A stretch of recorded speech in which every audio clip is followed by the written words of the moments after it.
नमस्कार दोस्तों, स्वागत है आपका अपना चैनल जिसका नाम है केवल एग्जाम। आज इसमें एक हम क्विक रिवीजन के तौर पे एक नई सीरीज स्टार्ट कर रहे हैं जिसमें हम जीएस हिस्ट्री के 1 लाख प्रश्नों को शामिल करने जा रहे हैं। आप जान रहे हैं 34 से 33 दिन बाद आपकी एक परीक्षा है जिसका नाम है यूपी पीसीएस की परीक्षा, जिसकी डेट आ गई है। साथ ही 13 दिसंबर को आपको देखने को मिलेगा पीसीएस की, जो कि बिहार की परीक्षा है। उन दोनों में क्विक रिवीजन के तौर पर यह सीरीज बहुत ही इंपॉर्टेंट है। इसमें हमने 2 सीरीज ऑलरेडी स्टार्ट कर रखी है। पहली हमने पॉलिटी की स्टार्ट कर रखी है और दूसरी हमने ज्योग्राफी की। तीसरी आज स्टार्ट करने जा रहे हैं हिस्ट्री की। हम इसको बहुत ही जल्दी खत्म करेंगे और जितने भी क्वेश्चन हैं जो ये यूथ कंपटीशन की बुक है वो सारे कुछ इसमें सम्मिलित करके खत्म करेंगे। तो चलिए प्रारंभ करते हैं, लेकिन उससे पहले अगर आपने अभी तक हमारे चैनल को सब्सक्राइब नहीं किया, सब्सक्राइब कर लीजिए।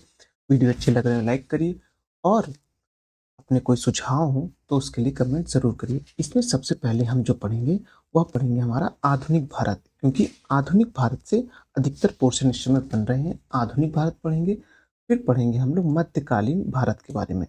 ये बात ध्यान रखिएगा। आधुनिक भारत हम सबसे पहले पढ़ेंगे, उससे जो जो क्वेश्चन आए उसको एक बार देख लेंगे। डायरेक्ट हम इस बुक में जो हमारा आधुनिक भारत है उस पे जाएंगे। प्राचीन भारत है अभी, मध्यकालीन और आधुनिक भारत जो है पेज नंबर 278 पे है। तो सीधा हम पहुंचेंगे 278 पर।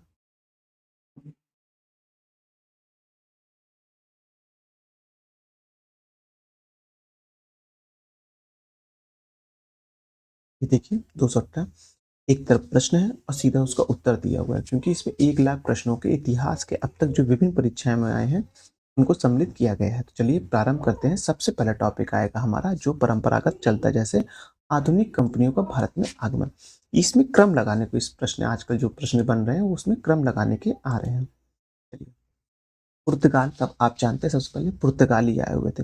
वास्को डिगामा कालीकट के तट पर किस वर्ष भारत आया था? तो 20 मई 1498 को। लोगों को अक्सर जो 1498 याद रहता है लेकिन डेट नहीं याद रहता है। डेट भी याद रखिएगा, जिसका जो आप देख रहे हैं 20 मई है। वास्को डिगामा की भारत आने में किसने पथ प्रदर्शक करने, उसका पायनियर कौन था? अब्दुल मजीद नामक गुजराती था। कौन था? अब्दुल मजीद नामक गुजराती था। यहाँ पास कुछ लोग जमूरिन को भी टिक कर सकते हैं, लेकिन ध्यान रखिएगा पथ प्रदर्शक यानी भारत आने में। और स्वागत किसने किया था? स्वागत यहाँ पर जो किया था उसने जमूरिन ने किया हुआ था, लेकिन जो उसे अफ्रीका से उसने क्या किया था, वहाँ मान लीजिए ये अफ्रीका है, ऐसे मान लीजिए ये अपना भारत है, ये यहाँ से पुर्तगाल से चला है। तो वास्को डी गामा यहाँ से पुर्तगाल से चलते यहाँ केप टाउन तक तो आ गया था, दक्षिण अफ्रीका तक। लेकिन यहाँ से यहाँ तक का भारत, जो भारत का था वो उसको पता नहीं था। तो यहाँ से यहाँ तक आने में मदद किसने की थी? अब्दुल मजीद नामक गुजराती ने की थी। हाँ, और यहाँ से फिर यहीं पर कालीकट के बंदरगाह पर जमूरी ने उनका स्वागत किया था। ये बात आप ध्यान रखिएगा। इसको थोड़ा सा रफ करते हैं। तो ये कुछ इंपॉर्टेंट क्वेश्चन थे, इसलिए मैंने इसको थोड़ा डायग्राम से बताने की आपको कोशिश की। अब वास्को डिगामा के बाद भारत आने वाला दूसरा पुर्तगाली यात्री कौन था? पेट्रो अल्ब्रेस कैरेबिला था। ये याद रखिएगा। सब लोग वास्को डिगामा का नाम याद रखते हैं लेकिन दूसरे पुर्तगाली का नाम नहीं याद रखते हैं। दूसरे पुर्तगाली का नाम भी याद रखिए, पेट्रो अल्ब्रेस कैरेबिला है। वास्को डिगामा दूसरी बार भारत कब आया था? वो आया था 1502 में। पहली बार वो 2 वर्ष में चला गया था ना, उसके बाद फिर वहां से दोबारा आया था।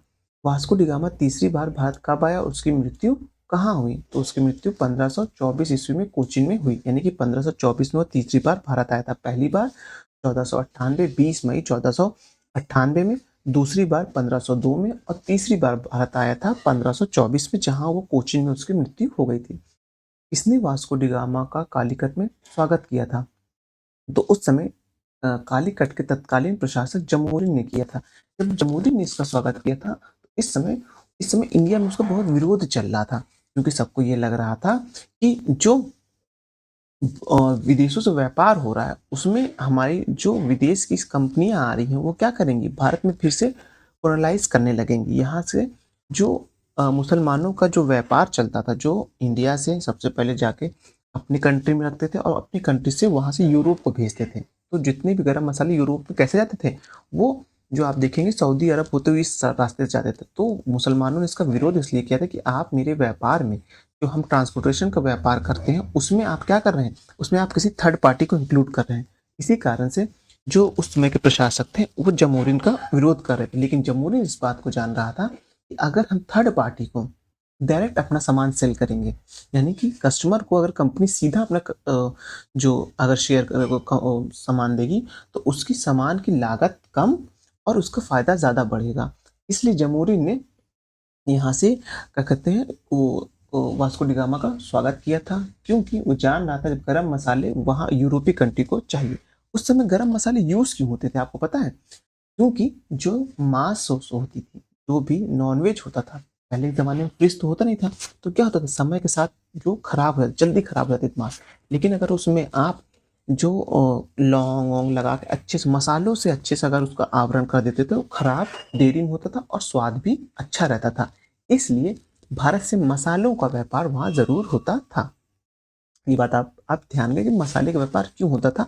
क्योंकि उसमें खाने में स्वाद और खाने को संरक्षण रखने की क्षमता थी। अब आगे देखते हैं। मध्यकाल में सर्वप्रथम भारत के साथ व्यापार संबंधित स्थापित करने वाले पुर्तगाल यूरोपी कौन थे? सबसे पहले पुर्तगाली थे। पुर्तगालियों में सबसे पहले कौन आया था? वास्को डी गामा आया था। कब आया था? 20 मई 1498 को आया था। दूसरा व्यक्ति कौन आया था? पेट्रो अल्ब्रेस कैब्रेला आया हुआ था। वास्को डी गामा भारत कितनी बार आया? 3 बार आया, 1498, 1502 और जो आप देखेंगे 1524 में आया था। कोचीन में उसकी मृत्यु हो गई थी 1524 में। अब है, किस यूरोपीय देश ने भारत में प्रथमतः समुद्री व्यापार केंद्र स्थापित किया था? तो पुर्तगाल ने किया था। किसने किया था? पुर्तगालियों ने किया था। पुर्तगालियों ने भारत में किस स्थान पर प्रथम दुर्ग का निर्माण किया था? तो कोचीन में किया था 1503 में। यही कोचीन में जो है वो उसकी मृत्यु होती 1524 की, वास्को डी गामा की मृत्यु होती। तो याद रखिएगा, पुर्तगालियों ने भारत में सबसे पहले जो दुर्ग स्थापित किया था वो कोचीन में किया था।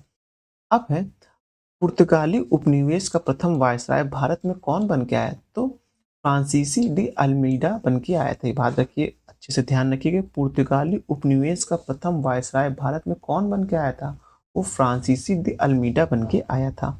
नीली जल योजना यानी ब्लू वाटर पॉलिसी अर्थात शांत जल की नीति का प्रतिपादन किसने किया था? उसका किया था फ्रांसीसी डी अल्मीडा ने किया था।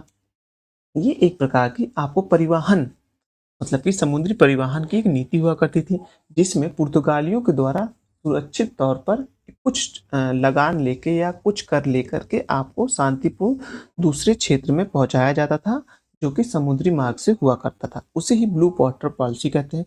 तो पॉलिसी बहुत ही अजीबोगरीब थी। इसके बारे में कभी हम विस्तार में पढ़ेंगे, लेकिन अभी सिर्फ क्विक रिवीजन करना है। लेकिन एक बार इसको पढ़ लीजिएगा, ब्लू वाटर पॉलिसी का मतलब क्या था। भारत में पुर्तगाली शक्ति का वास्तविक संस्थापक कौन था? तो देखेंगे अल्बुकर था, जो 1509 से 1515 के बीच में रहा था। अल्बुकर जो है वो वास्तविक संस्थापक था। संस्थापक के रूप में आप फ्रांसीसी डी अल्मीडा को देखते हैं। गोवा पर अधिकार किस पुर्तगाली गवर्नर ने किया था? तो अल्बुकर ने किया था, फरवरी 1510 में। अल्बुकर की मृत्यु कहाँ हुई थी? गोवा में हुई थी। इसने हिंदू महिलाओं से विवाह करने की नीति अपनाई थी। अल्बुकर ने अपनाई थी। क्यों अपनाई थी? क्योंकि वो चाह रहे थे कि हमारी जो पैतृक पैतृक संतान बढ़ावा होती है वो यहाँ पर ज़्यादा से ज़्यादा हो, हम भारतीयों का ज़्यादा से ज़्यादा विश्वास जीत सकें और एक क्षेत्र पर शासन कर सकें। शासन की नीति सबसे पहले जो पुर्तगालियों ने ही अपनाई थी। लेकिन ये जो विवाह की नीति थी ये इनडायरेक्टली थी, इसका कोई डायरेक्ट का प्रमाण नहीं मिलता है। बंगाल में पुर्तगालियों द्वारा प्रथम फैक्ट्री कहाँ स्थापित की गई थी? तो हुगली में। कहाँ की गई थी? हुगली में की गई थी। बंगाल में पुर्तगाली, पूरे भारत में सबसे पहले कोचीन में, लेकिन बंगाल में सबसे पहले हुगली में स्थापित की गई थी। अब है, पुर्तगाली गवर्नर नीनो दी कुन्हा का भारत में कार्यकाल क्या था? 1519 से 29 से 1538 के बीच था। कौन? नीनो दी कुन्हा उसका नाम था। भारत में यूरोपीय शक्तियों का आगमन का सही क्रम क्या है? मतलब कि कैसे कैसे क्रम वाइज आते हैं। सबसे पहले पुर्तगाली आएंगे, फिर डच आएंगे, फिर इंग्लिश आएंगे, फिर उसके बाद डेनिश आएंगे, फिर फ्रांसीसी आएंगे। ये दोनों जो है आप देखेंगे, इन दोनों के बीच बहुत ज़्यादा युद्ध होते हैं। इनके बीच में हम पढ़ेंगे भी कर्नाटक के युद्ध। अब पुर्तगाली जो है वो सबसे पहले आते हैं और सबसे बाद में जाते भी हैं, क्योंकि ये गोवा में काफ़ी आज़ादी के बाद तक भी रहते हैं। अब है, प्रमुख यूरोपीय कंपनी और स्थापना वर्ष मतलब किस वर्ष वो स्थापित हुई। एस्टोदा द इंडिया यानी कि पुर्तगाली कंपनी थी, वो 1498 में स्थापित होती है, जिससे वास्को द गामा आता है। The governor and company of merchant of London trading and to the India East India यानी कि अंग्रेजी ईस्ट इंडिया कंपनी, ये 1600 में स्थापित की जाती है।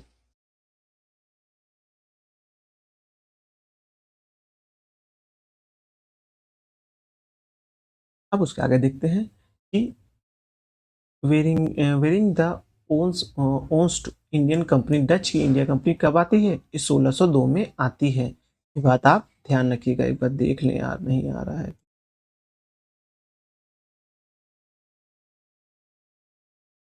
सही आ रहा है ना स्क्रीन पे। टेन ईस्ट इंडिया कंपनी 1616 में आती है। और कंपनी द इंसो द कंपनी द इंडस ओरिएंटलेशंस फ्रेंच ईस्ट इंडिया कंपनी कब आती है? वो 1464 में 1664 में आती है। बंगाल की खाड़ी में समुद्री डकैत हेतु हुगली को एक अड्डे के रूप में उपयोग कौन करते थे? वो करते थे पुर्तगाली।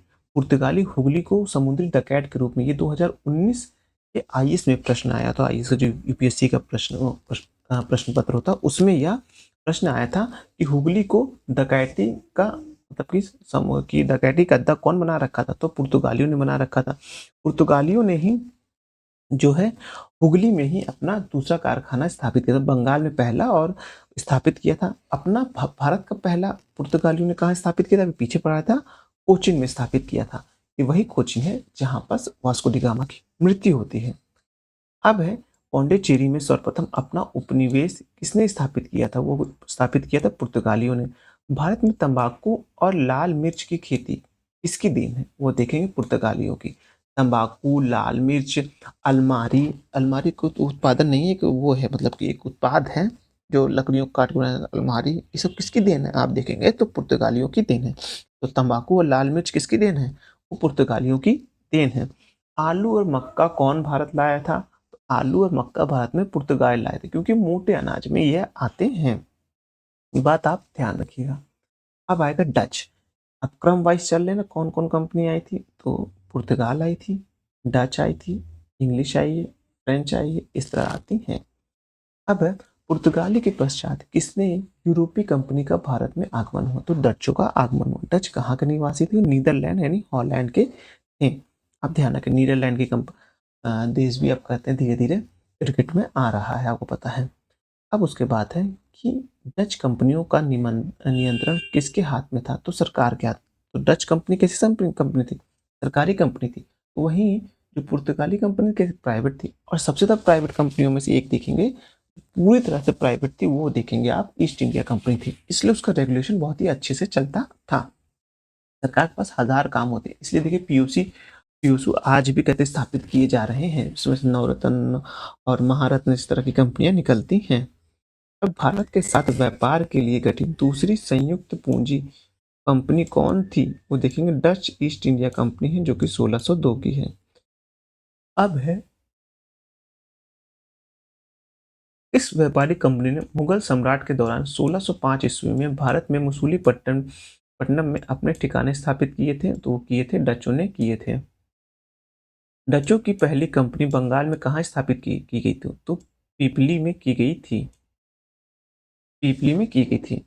डचों की पहली, याद रखिएगा, डचों की पहली कंपनी बंगाल में कहाँ स्थापित की गई थी? तो पीपली में की गई। ये बात ध्यान रखिएगा, 1627 में की गई थी। थोड़ा सा आवाज का वो हो रहा होगा। डच ईस्ट इंडिया कंपनी ने किस वर्ष अपनी फैक्ट्री पटना में स्थापित की थी? वो की थी 1632 में। किस वक्त की थी? 1632 में की थी। डचों ने चिंसुरा में अपनी व्यापारिक कंपनी कब स्थापित की थी? तो 1653 में की थी। ये बात आप ध्यान रखिए, डचों ने चिंसुरा में अपनी पहली व्यापारिक कंपनी कब स्थापित की थी? तो की थी 1653 में की थी। अब है डचों के किस किले को गुस्तापुल पोर्ट के नाम से जाना जाता है? तो चिंसुरा किले को जाना जाता है। पुर्तगालियों की पराजित का आधुनिक कोचिन में विलयी पोर्ट का निर्माण किसने कराया था? तो डचों ने कराया था। डचों का भारत में अंतिम रूप से पतन अंग्रेजों एवं डचों के मध्य किस युद्ध से हुआ? तो बेदरा के युद्ध से हुआ, जो कि आप देखेंगे 1759 में होता है। डचों का भारत में अंतिम रूप से पतन अंग्रेजों एवं डचों के मध्य किस युद्ध से हुआ? तो बेदरा का युद्ध, याद रखिएगा। साफ पूछता है बेदरा का युद्ध किसके मध्य हुआ था? तो अंग्रेज और डचों के मध्य हुआ था। कब हुआ था? 1759 में हुआ था। ये बात ध्यान रखिएगा।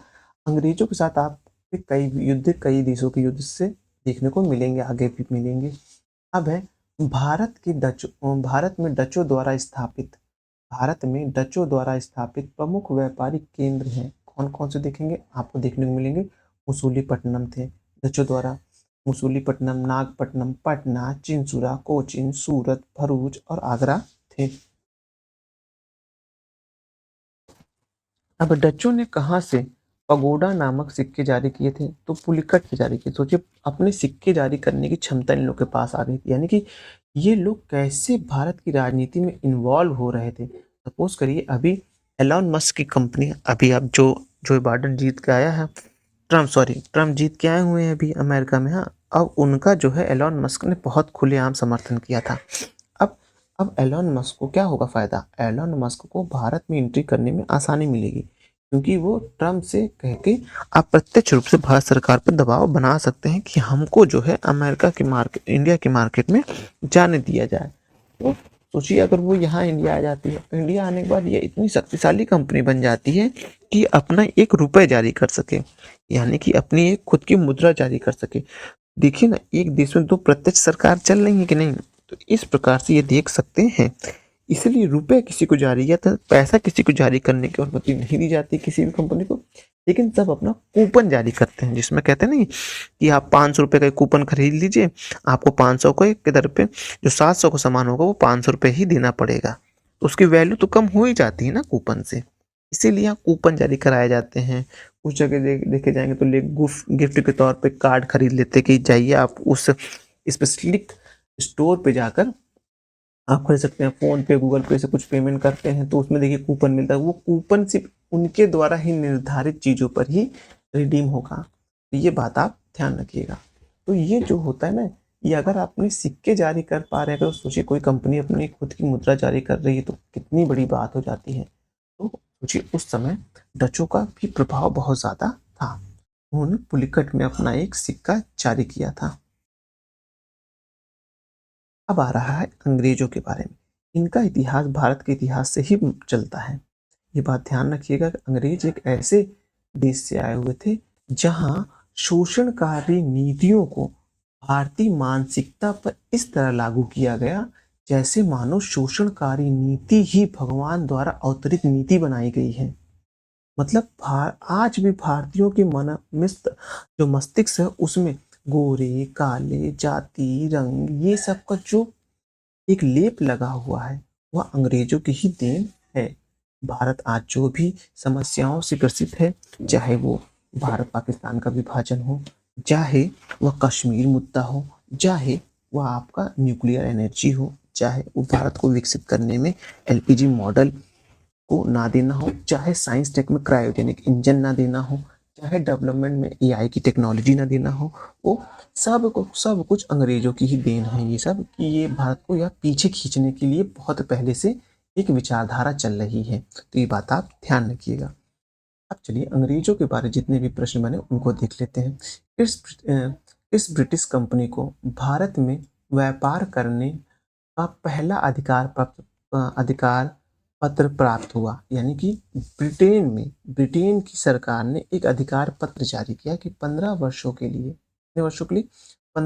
के लिए हम आपको इंडिया से व्यापार करने का एकाधिकार दे रहे। वहाँ एकाधिकार का मतलब ये है कि ब्रिटेन से और कोई कंपनी आपके साथ वहाँ व्यापार करने नहीं जाएगी। वही यहाँ बात कर रहा है तो उसे उसी कंपनी को लिवेंट कंपनी को दिया, जो कि 1593 में बनी थी। अब है इस ब्रिटिश कंपनी को स्थल मार्ग से भारत में व्यापार करने का अधिकार प्राप्त हुआ था।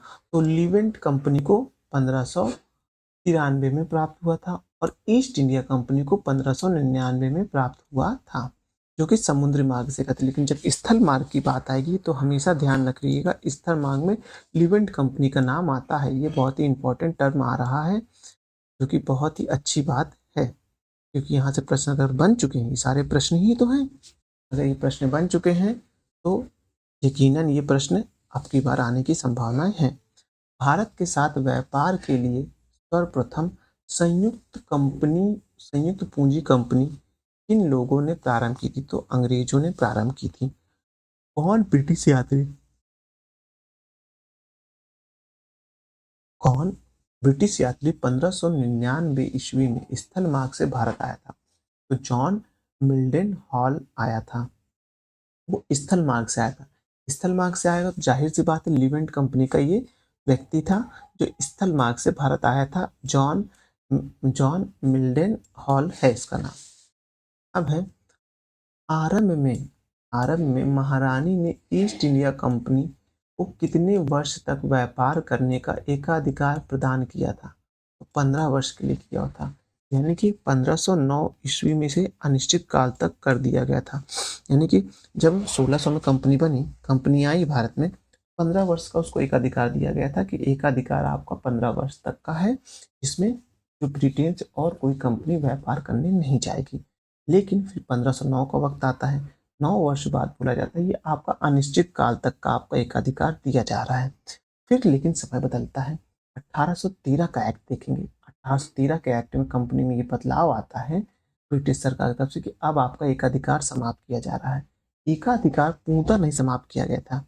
चाय और चीन, मतलब चीन देश के साथ और भारत में चाय के व्यापार को एकाधिकार दिया गया था। लेकिन 1833 का चार्टर एक्ट आता है जिसमें यह बदलाव होता है कि आपका अब किसी भी प्रकार का एकाधिकार कार्य नहीं करेगा। तो ये सब जो है एक क्रम है अध्ययन का। अगर आप चीजें 3 से 4 10 बार पढ़े हैं तभी एक क्रम को आप जोड़ पाएंगे। मैं ये बात जो 3 से 4 या 10 बार बोल रहा हूँ वो एक सामान्य स्टूडेंट जैसे मैं और भी मेरे जैसे कुछ लोगों की तरह बोल रहा हूँ। मैं उन लोग के लिए ये बातें नहीं बोल रहा हूँ जिनका बेसिक बहुत अच्छा है, जिन्होंने एनसीईआरटी बहुत बार पढ़ी हुई है, ये मैं उनके लिए नहीं बोल रहा हूँ। अब है इस वर्ष विलियम हॉकिंस जहांगीर से अ, मिलने उनके दरबार में आया था। तो आया था 1509 में हॉकिंस आया था। सर टॉमस रो ने किस मुगल बादशाह से मिलने उनके दरबार में 1615 में आया था? तो जहांगीर के दरबार में आया था। ये काल आप मुगल काल में पढ़ेंगे तो उस वक्त आप जोड़ पाएंगे कि इस समय कौन था, जहांगीर था। अब है अंग्रेजी ईस्ट इंडिया कंपनी अथवा the governor and company of merchant of London London trading into the east India की स्थापना कब की गई? तो की गई थी 1600 में की गई थी। कहाँ की गई थी? इंग्लैंड में की गई थी। लंदन में ब्रिटिश ईस्ट इंडिया कंपनी के गठन के समय भारत का बादशाह कौन था? अकबर था। अकबर आपको पता है, आप देखेंगे 1605 में उनकी मृत्यु होती है। कंपनी की स्थापना कब हो रही है? कंपनी की स्थापना 1600 में हो रही है। जाहिर सी बात है उस दौरान भारत में कौन सा शासक था? अकबर ही होगा।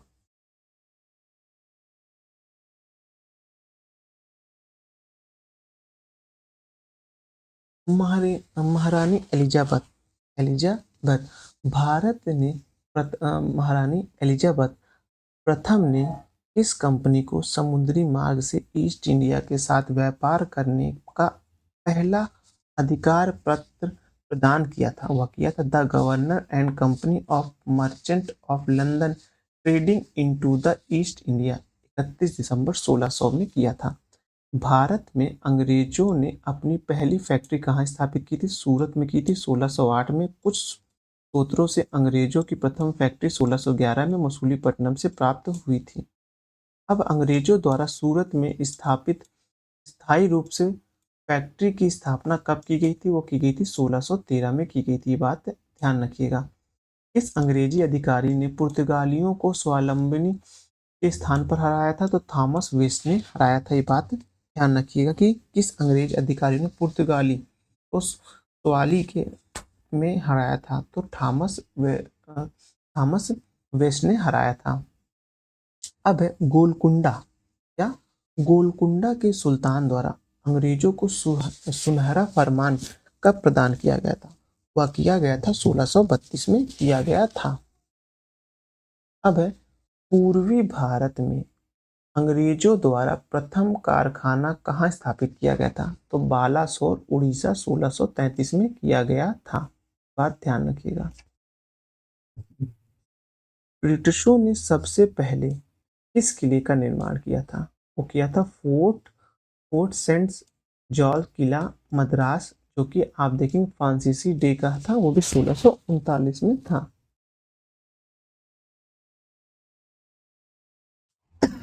मद्रास के बाद मसूलीपट्टनम आता है, बात ध्यान रखिएगा। ईस्ट इंडिया कंपनी ने प्रारंभिक दौर में वेस्टर्न प्रेसिडेंसी कहाँ थी?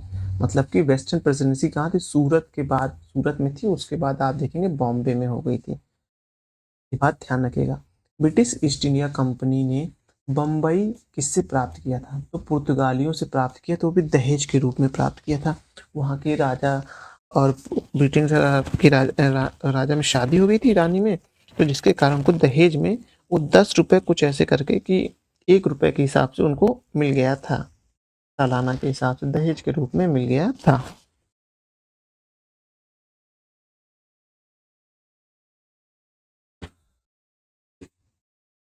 1661 में।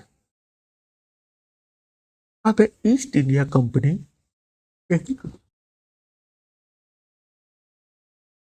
ईस्ट इंडिया कंपनी के किस ईस्ट इंडिया कंपनी के किस अंग्रेज गवर्नर ने औरंगाबाद द्वारा भारत को निष्कासित किया गया था? उस सर जॉन चाइल्ड को 1688 में किया गया था, हज यात्रियों को बंदी बनाने के कारण। अब है कि अंग्रेजों को सुल्तानती कलकत्ता और गोविंदपुर की जमींदारी किससे प्राप्त हुई थी? तो अजीमुल शान द्वारा 1698 में प्रदान की गई थी। अंग्रेजों को सुल्तानाती कलकत्ता और गोविंदपुर की जमींदारी, यानी कि वहां से जमींदारी प्राप्त किसने की थी, कि यहाँ किससे जमींदार बनाए गए थे? वो जमींदार बनाए गए थे, आप देखेंगे तो 1698 में बनाया गया था। और जमींदारी किसने दी थी? अजीमुल शाह द्वारा दी गई थी। पानी पी ले।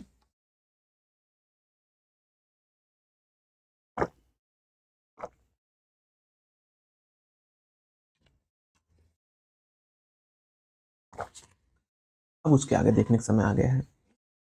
कलकत्ता कलकत्ता की नींव किसने रखी थी? जॉब चारनॉक ने रखी थी। ये मुझे इंपॉर्टेंट लग रहा है क्योंकि इस समय बंगाल काफी ज्यादा चर्चे में था, तो हो सकता है इतिहास से यहाँ एक प्रश्न उठा ले। कलकत्ता की नींव किसने रखी थी? तो जॉब चारनॉक ने रखी थी। फोर्ट फोर्ट विलियम किसके फोर्ट विलियम फोर्ट विलियम किले का निर्माण कहाँ किया गया? कलकत्ता में किया गया। तो फोर्ट विलियम आज भी वहां पास है, आपको पता है।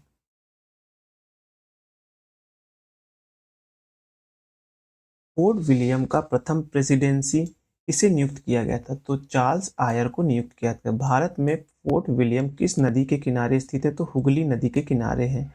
इस वर्ष ईस्ट इंडिया कंपनी का मुख्यालय सूरत से बंबई लाया गया था। 1687 ईस्वी में लाया गया था। मुगल सम्राट जहांगीर ने विलियम हॉकिंस को कौन सी उपाधि दी थी? तो इंग्लिश खां की उपाधि दी थी। मुगल सम्राट जहांगीर ने विलियम्स हॉकिंस को कौन सी उपाधि दी थी? इंग्लिश खां की उपाधि दी थी। बात ध्यान रखिएगा, क्योंकि हॉकिंस उनसे मिलने आया था, आपको पता है, दोबारा मिलने आया हुआ था, तब उस दौरान उनको ये उपाधि इंग्लिश खां की दी गई थी। क्योंकि हॉकिंस जो था वो अरबी भाषा, तुर्की और कई भाषाओं का जानकार भी था। तो वह जो वार्तालाप होती थी, प्रत्यक्ष वार्तालाप होती थी जहांगीर से, उससे उनको इम्प्रेस कर पाया था। इस कारण से उसको वहां की जमींदारी दे दी गई थी और यह उपाधि इंग्लिश खां की दी गई थी। तो किसने इंग्लिश खां की हॉकिंस को उपाधि दी थी, ये पूछेगा, तो जहांगीर ने दी थी। अब आ रहा डेनिस कंपनी के बारे में। डेनिस का आगमन अंग्रेजों के बाद कब हुआ था? तो 1616 ईस्वी में हुआ था। डेनिस ने अपनी फैक्ट्री कहाँ स्थापित की थी? तो ट्रंकोर बार तमिलनाडु में की थी 1600 20 तथा श्रीरामपुर बंगाल में 1755 में की थी। अब है डेनिश कंपनी ने भारत में डेनिश कंपनी डेनिश कंपनी ने भारत में अपनी अपनी प्रथम फैक्ट्री 1854 ईस्वी को ईस्वी तक इसे बेचकर भारत में चली गई थी, वो अंग्रेजों को बेच करके चली गई थी। अब है फ्रांसीसी कंपनी। इस कंपनी का और अंग्रेजी कंपनी का दोनों का महत्व भारत में आपको महत्वपूर्ण घटनाओं के क्रम में देखने को मिलेगा। इसका घटना के क्रम में क्यों महत्व है? क्योंकि इसने विभिन्न प्रकार के युद्ध लड़े थे, इसलिए ये घटनाओं के क्रम में महत्वपूर्ण हो जाती हैं। चलिए देखते हैं फ्रांसीसी कंपनी के बारे में क्या क्या बताया गया है। ये है कि यूरोपीय व्यापारिक कंपनियों में से भारत में व्यापारिक के रूप में सबसे अंत में कौन सी यूरोपीय कंपनी आई थी, वो आप देखेंगे कौन आया था। वो आया था कि फ्रांसीसी कंपनी आई थी, वो भी 1668 में आई थी। अब फ्रांसीसी ईस्ट इंडिया कंपनी का निर्माण इसके शासनकाल में हुआ था। तो लुई 14वें यानी कि मंत्री कोबॉल्ट द्वारा 1664 ईस्वी में हुआ था। भारत में फ्रांसीसी कंपनी का संस्थापक किसे माना गया है? तो कोबाल्ट को माना गया, ये बात कोलबाल्ट को माना गया, ये बात ध्यान रखिएगा। भारत में फ्रांसीसी ने अपना सबसे पहला कारखाना कहाँ स्थापित किया था? सूरत में स्थापित किया था, वो भी 1668 में किया था। अब है प्रथम यूरोपीय व्यक्ति जिसने भू क्षेत्र अर्जित करने के उद्देश्य से भारतीय राजाओं के झगड़े में भाग लेने की नीति आरंभ की थी, तो वो डुप्ले था, जो कि फ्रांसीसी था। अब है कि फ्रांसीसियों द्वारा फोर्ट लुइस किले का निर्माण कहाँ किया गया था? तो किया गया था पौंडीचेरी में किया गया था। फोर्ट फोर्ट फोर्ट ओलियंस किले का निर्माण फ्रांसीसियों द्वारा कहाँ किया गया था? को किया गया था चंद्रनगर में किया गया था, ये बात आप ध्यान रखिएगा।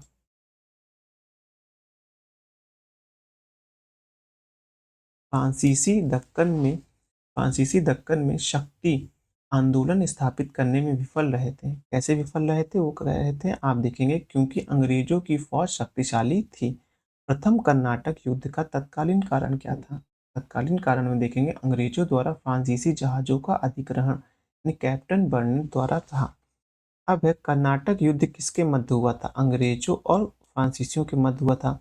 प्रथम कर्नाटक युद्ध किस संधि द्वारा समाप्त हुआ था? तो एक्सला चैपेल की संधि द्वारा हुआ था, जो कि 1748 में है। यूरोप वासियों को सर्वप्रथम किस्म का सोरा और अफीम कहाँ से प्राप्त हुआ था? वो आप देखेंगे बिहार से प्राप्त हुआ था।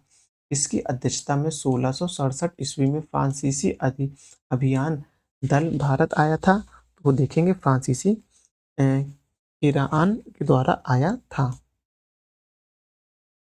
अब हम देखने जा रहे हैं कर्नाटक युद्ध। कर्नाटक युद्ध में जो महत्वपूर्ण बातें हैं उनके बारे में देखने जा रहे हैं। कर्नाटक युद्ध, चलिए, युद्ध वर्ष और परिणाम, मतलब कि किस वर्ष तो युद्ध कौन सा था, वर्ष कौन सा था, और सुई का परिणाम। कर्नाटक युद्ध क्रम से लगाने के लिए आता है, आप प्रश्न में देखेंगे आगे। कर्नाटक युद्ध प्रथम वाला कब हुआ था? 1742 से लेकर 48 के बीच। समाप्त कैसे होता? एक्सला शैपेल की संधि द्वारा। द्वितीय कर्नाटक युद्ध क्या हुआ था? वो 1749 से प्रारंभ हुआ था, 54 तक चला, लेकिन अनिर्णायक को इसका निर्णय नहीं निकला था। तृतीय कर्नाटक युद्ध जो हुआ था वो 1758 से प्रारंभ होता है और 1763 तक चलता है, लेकिन पेरिस की संधि से इसका अंत हो जाता है। इस इस युद्ध ने यह प्रमाणित किया कि भारत का सर्वे सर्वा अंग्रेज होंगे। यह कर्नाटक युद्ध ने प्रारंभ किया, वही फ्रांसीसियों की हार से। मतलब कि जब कर्नाटक युद्ध में फ्रांसीसियों की हार होती है, तब यह साबित हो गया कि अब जो एक महाशक्ति निकल के आई है वह कौन सी है? वह आप देखेंगे अंग्रेज हैं। कर्नाटक युद्ध में जीत के आए हैं। जैसे द्वितीय विश्व युद्ध में सबसे बड़ी शक्ति के रूप में उभर कर अमेरिका आया था और अमेरिका का वर्चस्व अभी तक कायम है, कि उसी प्रकार से जो अंग्रेज जब कर्नाटक युद्ध जीतते हैं और फ्रांसीसियों को हराते हैं, तो वही प्रभुत्व जो वर्तमान अंग्रेजों का है वह जो वर्तमान में अमेरिका का है उस समय अंग्रेजों का हुआ करता था।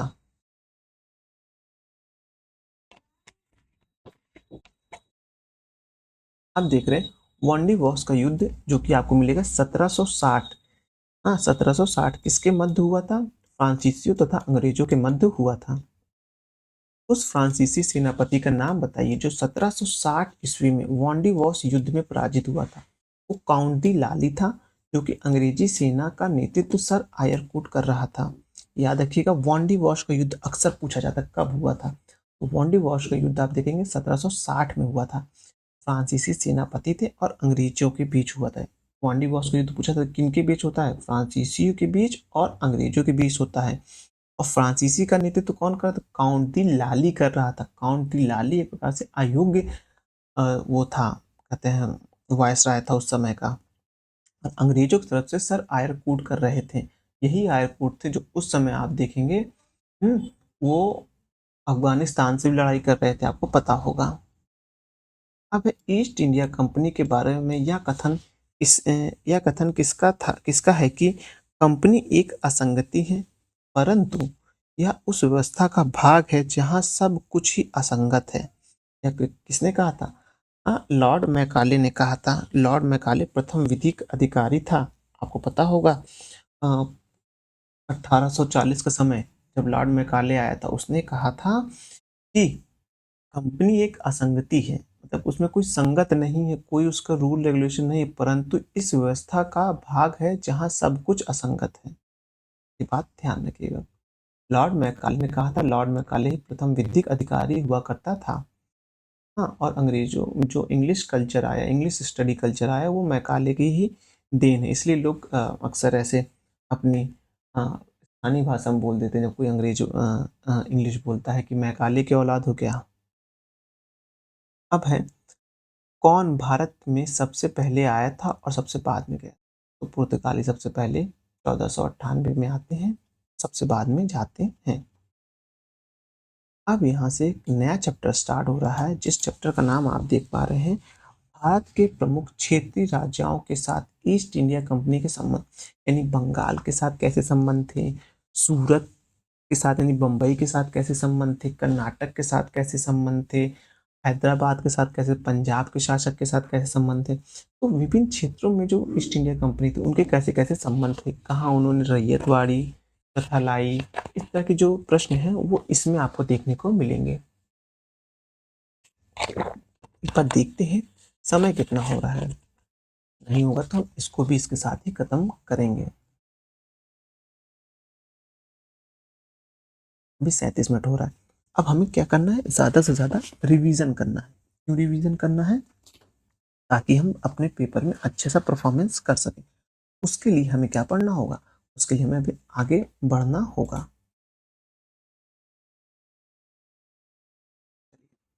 देखते हैं भारत के प्रमुख क्षेत्रीय राज्यों के साथ ईस्ट इंडिया कंपनी के कैसे संबंध थे। सबसे पहला राज्य आता है बंगाल।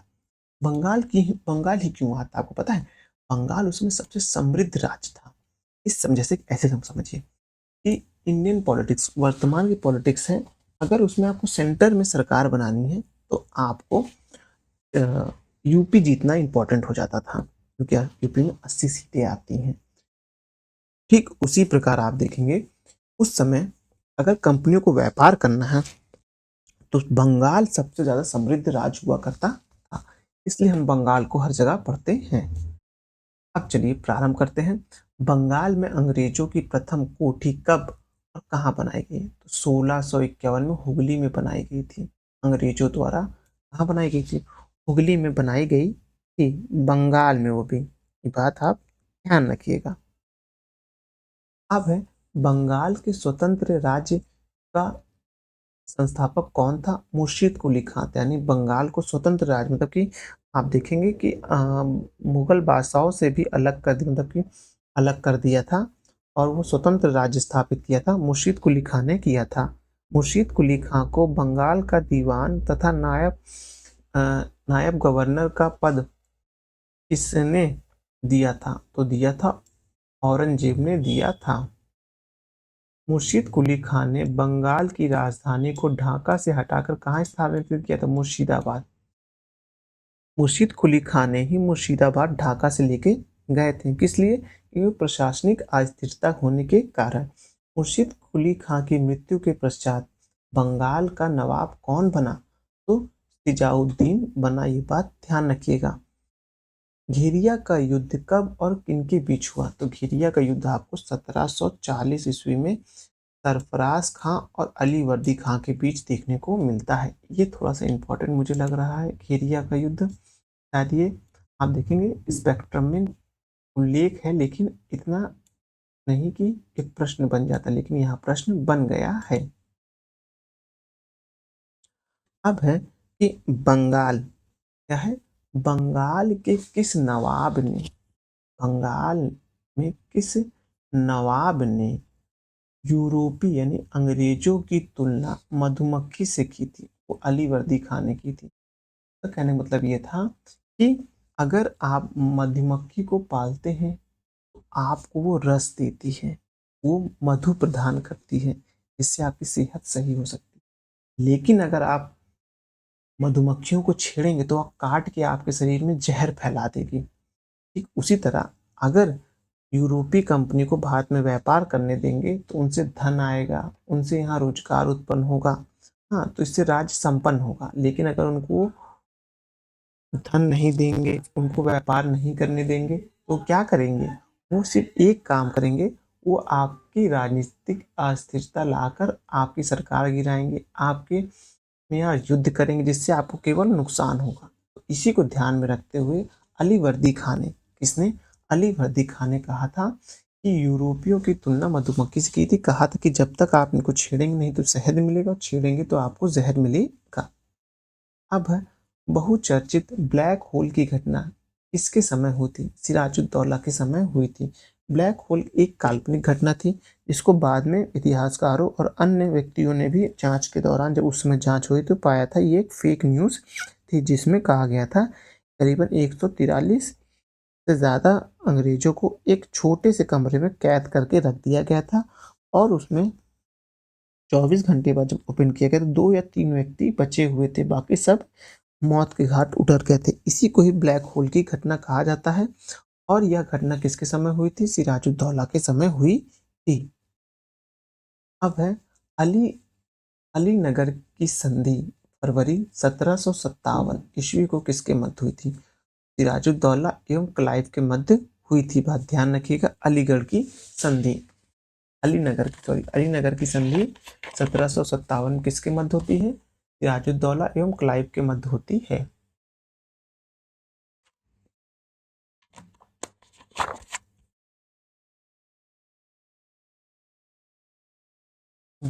अब आगे देखते हैं। मुगल सम्राट द्वारा नियुक्त बंगाल का अंतिम गवर्नर कौन था? तो मुर्शीद कुली खां था। कौन था? मुर्शीद कुली खां था। अब है इसने अपनी राजधानी ढाका से मुर्शिदाबाद, इस पहले इसका नाम मकसूदाबाद बनाया गया था। कहाँ था? मुर्शीद कुली खां था। अली वर्दी खां के बाद बंगाल का नवाब कौन बना? तो सिराजुद्दौला बना, जो कि 1756 में बनता है। अब बनता है 1756 में बनता है।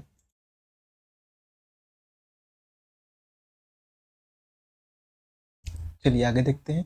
इस युद्ध ने भारत में ब्रिटिश प्रभुत्व को प्रारंभ किया था, यानी कहाँ से नींव पड़ गई थी कि भारत में जो है ब्रिटिश का प्रभुत्व रहेगा, वह पड़ेगी प्लासी के युद्ध से, जो कि 23 जून 1757 से प्रारंभ होता है।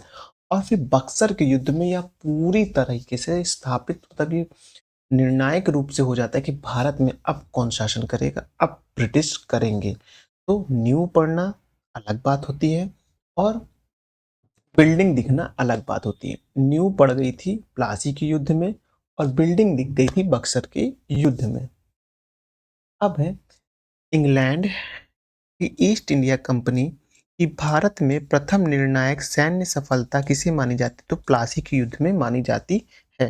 प्लासी के रूप में आप देखेंगे तो काफी छल कपट हुआ था, छल कपट के रूप में आ गए थे, लेकिन असली प्रभुत्व जो दिखाई दिया था वो दिया गया बक्सर के युद्ध में नजर आता है। प्लासी का मैदान कहाँ स्थित है? तो पश्चिम बंगाल के नदिया जिले के पास है प्लासी का मैदान। प्लासी की लड़ाई किस नदी के तट पर लड़ी गई थी? ये इंपॉर्टेंट है, भागीरथी की नदी पर लड़ी गई थी। ये मैं इसको हाईलाइट करूँ कि ये प्रश्न नहीं पूछा गया है और ये हो सकता है किसी और परीक्षा में पूछा गया हो जो राज्य के स्तर पर ना हो। तो प्लासी की लड़ाई किस नदी के तट पर लड़ा गया? तो भागीरथी की नदी है और साथ ही पश्चिम बंगाल के नदिया जिले के पास है। ये इंपॉर्टेंट है, तभी मैं इसको हाईलाइट कर रहा हूँ, क्योंकि अभी तक रिवीजन के तौर पर आप लोग ने सब कुछ पढ़ लिया होगा, लेकिन ये जो टॉपिक आ रहे हैं, जो एक इंपॉर्टेंट क्लिक कर रहे हैं, तो इससे समझ में आ रहा है कि हो सकता है पेपर का लेवल अगर ऊपर जाएगा, एक लेवल और टफ बनेगा, तो ये प्रश्न बनने की संभावना है।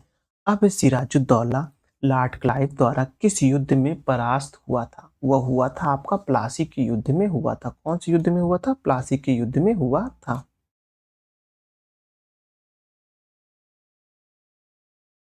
अब है कि प्लासी के युद्ध के बाद अंग्रेजों ने किसे बंगाल का नवाब बनाया था? यानी जब प्लासी की युद्ध समाप्त होता है तो मीर जाफर को बनाया था, क्योंकि मीर जाफर जो षड्यंत्र चल रहा था, प्लासी का षड्यंत्र, उसमें उसकी बहुत ही महत्वपूर्ण योगदान था। मीर जाफर, याद रखिएगा, प्लासी के युद्ध में सिराजुद्दौला के बाद बंगाल का जो नया नवाब बनाया जाता है उसे मीर जाफर कहा जाता है। और इसके बारे में डिटेल में पढ़ने के लिए आपको आराम से पढ़ना पड़ेगा, जो कि अभी समय नहीं है। अभी सिर्फ फैक्चुअल डाटा का कलेक्शन करना है। और ऑब्जेक्टिव टाइप प्रश्न की एक खास बात होती है कि उसमें या तो उत्तर आ रहा है या तो नहीं आ रहा है, सीधा सा होता है। आप लोग पढ़ने की हैबिट तेजी से डालिए। इसके लिए आप पेपर का, जो अगर हिंदी मीडियम में पढ़ रहे हैं, इंग्लिश में कोई भी पढ़ रहा हो, तो आप पेपर रीडिंग की हैबिट पर डे 1 घंटे पेपर रीडिंग डालिए और कोशिश करिए उस 1 घंटे में आप सारा पेपर का ट्यूटोरियल पढ़ लीजिए। उससे पढ़ने की हैबिट तेज होगी। जब आप प्रश्नों को सॉल्व करने बैठेंगे तो आप तेजी से सॉल्व कर पाएंगे। बात ध्यान रखिएगा। इसके अनुसार प्लासी का युद्ध एक सौदा था जिसमें बंगाल के धनी सेठ और मीर जाफर के नवाब को अंग्रेजों के साथ बेच दिया बेच दिया गया था। के एम पणिकर के अनुसार इसे स्वर्ग से उत्पन्न सेनानायक माना जाता है। रॉबर्ट क्लाइव को माना जाता है विलियम पिट द्वारा ये कहा गया था। लेकिन यही रॉबर्ट क्लाइव को जब आप अमेरिका में पढ़ेंगे ना, अमेरिका क्रांति के समय, तो वहां पता चलो पिट के आए हुए थे सर वो। ये भी बात ध्यान रखिएगा। अब है, भारतवर्ष में ब्रिटिश साम्राज्य का संस्थापक कौन था? तो रॉबर्ट क्लाइव था। यकीनन उसने बहुत सी नीतियां अपना, बहुत चालाक था, बहुत ही गुणी व्यक्ति था, बहुत ही कर्मठ था। लेकिन हाँ, हर व्यक्ति कहीं ना कहीं शेर तो कहीं ना कहीं शिकारी हो ही जाता है। इसने अपनी राजधानी मुर्शिदाबाद से मुंगेर स्थानांतरित की थी, तो मीर कासिम ने की थी। किसने की थी? मीर कासिम ने की थी। मीर कासिम को बंगाल का नवाब बनाए जाने की घटना को किस गवर्नर ने 1760 इसमें क्रांति की संज्ञा दी थी? तो वेसिंटार्ट ने दी थी। बक्सर के युद्ध के समय दिल्ली का शासक कौन था? दिल्ली का शासक देखेंगे शाह आलम द्वितीय था। बक्सर की लड़ाई के साथ बंगाल का नवाब कौन था? तो वो देखेंगे मीर जाफर था। बक्सर के युद्ध के समय अवध का नवाब कौन था? तो सिराजुद्दौला था। कौन था? सिराजुद्दौला था। बक्सर का युद्ध कब हुआ था? तो 22 अक्टूबर 1764 में हुआ था। इस युद्ध को भारत में अंग्रेजी आधिपत्य की स्थापना की दृष्टि से सबसे महत्वपूर्ण संज्ञा समझा जाता, तो वो था बक्सर का युद्ध। अंग्रेजी ईस्ट इंडिया कंपनी द्वारा लड़े गए युद्धों में सर्वाधिक निर्णायक युद्ध कौन सा था? वो देखेंगे बक्सर का युद्ध था। प्लासी की अपेक्षा बक्सर को भारत में अंग्रेजी अंग्रेजी प्रभुत्व की जन्मभूमि मानना कहीं अधिक उपयुक्त है। P I Roberts. बक्सर की युद्ध में मीर कासिम की सेना को पराजित करने वाले अंग्रेजी सेना के अध्यक्ष कौन थे? तो मेजर हेक्टर मुनरो थे, जो बक्सर की लड़ाई में मीर कासिम की सेना को हराए थे। मीर जाफर की नहीं, मीर कासिम की याद रखिएगा। यहाँ पास एक बार ऑब्जेक्ट में मीर जाफर लिख दिया था। सम्राट शाह आलम द्वितीय ने ईस्ट इंडिया कंपनी को बंगाल, बिहार और उड़ीसा की दीवानी कब प्रदान की? 12 अगस्त 1765 को प्रदान की। इस गवर्नर के कार्यकाल में ईस्ट इंडिया कंपनी को शहंशाह शाह आलम द्वारा बंगाल, बिहार तथा उड़ीसा की दीवानी का अधिकार दिया गया था। रॉबर्ट क्लाइव के समय दिया गया था। अब है 1764 1765 ईस्वी में दीवानी प्रदान किए जाने के बाद ब्रिटिश ब्रिटिश सबसे पहले किस पर्वतीय जनजाति के संपर्क में आए थे? तो वो खासी जो सिलहट बंगाल में उनके संपर्क में आए थे। इलाहाबाद की संधि कब हुई थी? तो इलाहाबाद की संधि आप देखेंगे 1765 में हुई थी। अब इलाहाबाद की प्रथम संधि इलाहाबाद की प्रथम संधि किसके मध्य हुई थी? यह मध्य हुई थी मुगल सम्राट शाह आलम द्वितीय और अंग्रेजी गवर्नर क्लाइव 12 अगस्त 1765 के मध्य हुई थी। इलाहाबाद की द्वितीय संधि किसके मध्य हुई थी? तो क्लाइव और अवध के नवाब शाह आलम सिराजुद्दौला के बीच हुई थी 16 अगस्त 1765 को। ये इलाहाबाद की द्वितीय संधि आप याद रखिएगा। अब इलाहाबाद की संधि के बाद रॉबर्ट क्लाइव ने मुर्शिदाबाद का उप दीवान किसे नियुक्त किया? मोहम्मद रजा खां बंगाल के लिए नियुक्त किया था। अब है इलाहाबाद की संधि के बाद रॉबर्ट क्लाइव ने बिहार का उप दीवान किसे बनाया था? राजा सिताब राय को बनाया था। अब है प्रमुख युद्ध तथा उनके वर्ष। अंबर युद्ध अभी आपने बताया था आपको कि यह अगस्त 1749 में हुआ था। कब हुआ था? इसके मध्य हुआ था। मुजफ्फर जंग चंद साहब तथा फ्रांसीसी और कर्नाटक के नवाब अनवरुद्दीन के मध्य हुआ था। फिर आप देखेंगे प्लासी का युद्ध आता है जो 23 अगस्त 1757 को प्रारंभ होता। अंग्रेज और बंगाल के नवाब सिराजुद्दौला के मध्य वांडीवॉस का युद्ध।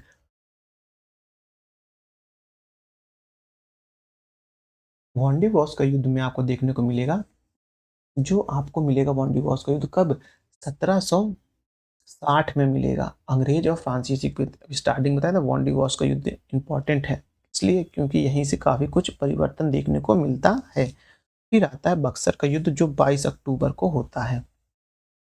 22 अक्टूबर 1764 को होता है और मीर कासिम सिराजुद्दौला तथा शाह आलम द्वितीय और अंग्रेजों के मध्य होता है। अब एक नया राज्य आ रहा है जिसका नाम है मैसूर। मैसूर के राज्य के बारे में हम देखने जा रहे हैं, लेकिन अभी देखते हैं अगर ये 1 घंटे से ऊपर लगभग 1 घंटे का ही वीडियो ज़्यादा सही रहेगा रिवीजन के लिए। बाकी हम समय-समय पर और भी रिवीजन क्लास लाते रहेंगे। हुँ, काफ़ी बड़ा है ये। इसको हम नेक्स्ट वीडियो में 1 घंटे में कर देंगे जिसमें हम पूरे राज्य को कंप्लीट कर देंगे। इसमें हमने बंगाल आज कंप्लीट कर दिया, मैसूर हम जो है कल के वीडियो में क्विक रिवीजन के तौर पर ला देंगे। चलिए वीडियो यहीं समाप्त करते हैं। आप लोग अपना ध्यान रखिए, ज़्यादा से ज़्यादा रिवीजन करिए, करंट अफेयर ज़रूर पढ़िए, करंट अफेयर से बहुत से क्वेश्चन आते हैं। चलिए वीडियो समाप्त करते हैं। धन्यवाद।